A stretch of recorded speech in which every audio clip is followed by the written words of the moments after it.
Kajur, Kaprodi,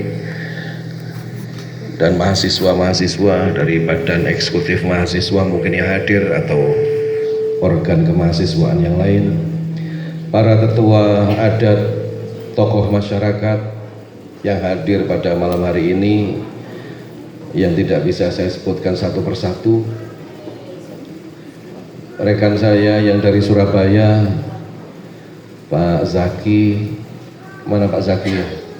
Pak Zaki, kemudian Pak Wahyu, itu fotografer, pegang foto, sama Pak Umam. Pak Umam ini masih bujang Bu, jadi dia dosen di FISIP UIN Surabaya dan masih bujang. Mudah-mudahan dia kembali lagi ke Banda dan menemukan jodohnya di sini.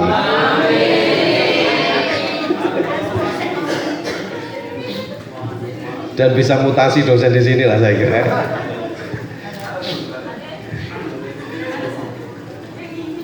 Terima kasih pada semuanya, Pak Adit, Pak Rizal, dan semuanya yang tidak bisa saya sebutkan satu persatu. Puji syukur alhamdulillah malam hari ini kita berjumpa, berkumpul di aula ini dengan keadaan sehat walafiat.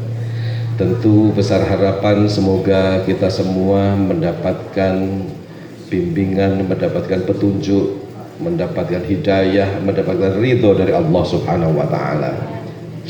Salawat serta salam semoga selalu kita curahkan kepada junjungan Nabi besar Muhammad Sallallahu Alaihi Wasallam. Semoga kita semua mendapatkan syafaat di yaumil akhir nanti. Bapak Ibu sekalian yang saya hormati, ada sebuah riwayat hadis yang diriwayatkan oleh para perawi yang sudah mutawatir di berbagai kitab hadis. Ada an Amiril Mukminin Abi Hafsin Umar ibn Khattab, sami'tu Rasulullah sallallahu alaihi wasallam annahu qala annahu yaqul innamal a'malu binniyat wa innama likulli imri'in ma nawa faman kanat hijratuhu ila Allah wa rasulihi fa hijratuhu ila Allah wa rasulihi wa man kanat hijratuhu lid dunya aw imra'atin yankihuha fa hijratuhu ila ma ara ilaih. Hadirin sekalian, hadis ini cukup populer bahkan di kalangan anak-anak. Innamal a'malu binniyat. Tetapi kita harus sadar bahwa seluruh dari perbuatan kita, amal-amal kita itu yang menentukan adalah niat kita. Dan ini hadis ada asbabul wurudnya. Asbabul wurudnya adalah ketika terjadi hijrah, maka berbondong-bondong umat Islam yang sudah terisolasi di Makkah ikut sama Kanjeng Nabi ke Madinah. Namun di balik itu ada sebuah kisah, yaitu ada seorang lelaki kafir Quraisy yang ternyata ikut hijrah tetapi tidak iman kepada Rasulullah. Motifnya apa sebetulnya? Motifnya seperti lagu pantun janda, ya kan? Jadi waktu itu ada seorang janda cantik, wayu kata orang Jawa, wayu pol, yes. Cantik sekali, namanya Ummul Qais. Ummul Qais ini membuat seluruh orang Makkah tergila-gila, termasuk si pria ini. Tapi Ummul Qais ikut sama Rasulullah, dan pria ini tadi tidak iman tetapi ikut hijrah karena ikut tergila-gila sama janda itu tadi. Jadi sebelum lagu pantun janda itu dulu di Mekah sudah ada yang kuda yang mana Tuhan senangi, itu sudah ada dulu, ya kan? Nah akhirnya terdengarlah sampai Rasulullah. Maka Rasulullah dawuh, Rasulullah mengatakan innamal a'malu binniyat fa innamal likulli imri'in ma nawa faman kanat hijratuhu ila Allah wa rasulihi fa hijratuhu ila Allah wa rasulihi wa man kanat hijratuhu lid dunya imra'atin yankihuha fa hijratu ila ma hajara ilaih. Barang siapa hijrah itu karena Allah dan Rasulnya, maka bobot hijrahnya adalah setara dengan iman kepada Allah dan Rasul. Barang siapa yang hijrah itu karena dunia, awi mura'atin yang kihwa, atau dia niat untuk mencari jodoh, maka bobotnya ya dia mendapatkan dunia dan mendapatkan wanita, tapi tidak mendapatkan ridho dari Allah Subhanahu wa Ta'ala. Mudah-mudahan kehadiran kita hari ini, malam hari ini, niat kita adalah mendapatkan niat untuk mendapatkan ridho dari Allah Subhanahu wa Ta'ala. Bapak Ibu yang saya hormati, jadi ini pengalaman biar semua juga mendengar bahwa kalau tidak ke Banda Neira, mungkin saya sudah ogah untuk berangkat ke sini. Pak, 48 jam Pak. Pengumuman ya kan? Dari Surabaya kalau saya hitung sampai di sini 48 jam. Itu setara dengan penerbangan dari Soekarno-Hatta sampai London sana. Nah, jadi kalau orang ke London langsung tidak ada kan, mesti transit ke Abu Dhabi atau ke Dubai atau ke Qatar. Kita transitnya kemana? Ke Tulehu. Transitnya bukan ke Qatar Pak, ke Amahai. Saya kirim itu video-video dan kepada pimpinan kami di kampus sambil bercanda, itu masih Indonesia lah itu.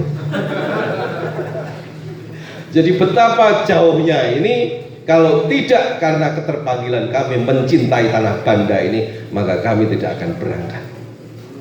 Kalau tidak untuk menjalin silaturahmi dan persaudaraan dengan tanah Banda, maka kami tidak akan berangkat. Kalau hanya motifnya hanya berjemur di pantai, saya kira di Bali lebih terang di sana, ya, lebih membahagiakan ya mungkin gitu.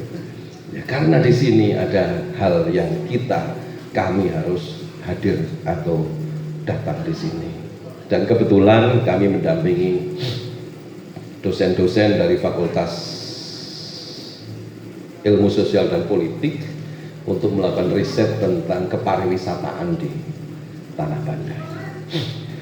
Bapak Ibu sekalian yang saya hormati, jadi ada hal-hal yang kemudian kami berangkat di sini itu tentu orang mungkin tidak bisa merasakan seperti kami ya, karena mungkin ada yang belum tahu bahwa kakek eyang saya, buyut saya 10 tahun di sini, tahun 28 sampai tahun 38. Dulu ibu saya selalu bilang, besok kalau kamu sudah besar berangkatlah ke Banda karena kakekmu pernah di sana.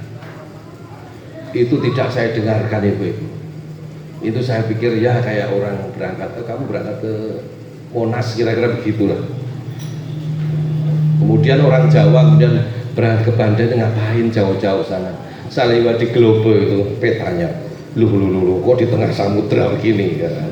Kalau di zoom out tidak kelihatan ya kan. Jadi kalau di zoom out itu tidak kelihatan, harus zoom in sampai berapa mil baru pulaunya kelihatan. Tentu rentetan peristiwa ini, peristiwa masa lalu ini, khususnya saya pribadi, menjadi keterpanggilan kami bahwa Banda Neira ini menjadi hal yang spesial buat saya pribadi. Bahkan tahun ini kunjungan saya yang kedua, tahun 2021 kami pernah berkunjung ke sini beberapa hari, mungkin hampir 1 minggu. Kemudian saya pulang ke Blitar, setelah 5 hari sampai di Blitar ibu saya wafat, meninggal dunia. Jadi mungkin kode lah kira-kira, anakku sudah sampai Banda, kemudian ibu saya meninggal dan wafat. Dan ada hal yang kemudian saya juga minta ridho dari Bapak Ibu sekalian. Ketika kami berangkat ke sini itu ada kakak saya yang juga memaksa atau punya cita-cita sejak dari dulu pengen ke Banda. Sejak dari dulu pengen ke Banda, namanya Gus Fahmi, itu kakak saya. Suatu ketika saya lihat stasiun di YouTube ada liputan tentang Banda Neira. Di situ Abah Rizal itu muncul di YouTube cerita. Saya bilang ini, gimana caranya saya ketemu orang ini ya? Tapi di situ ada lokasinya lokasi Hotel Silu Bintang. Saya googling, ketemulah Hotel Silu Bintang. Ada nomor kontaknya.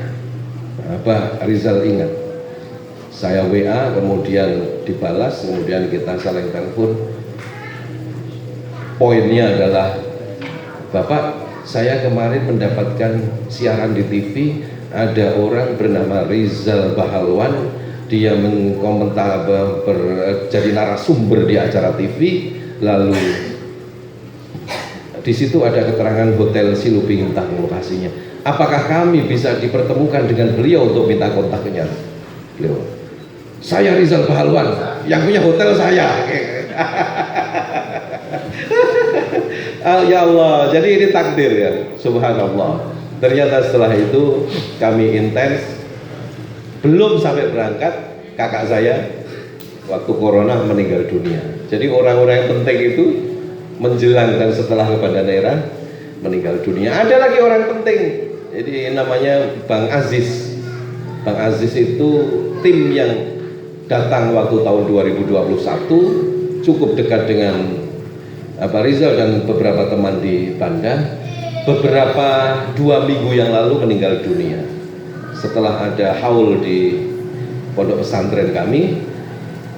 Saya masih berbincang sampai jam 1 siang, sorenya jam 5 stroke, masuk rumah sakit, besoknya meninggal dunia. Itu orang yang punya jasa betul hubungan Blitar dengan Banda Neira, namanya Bang Aziz.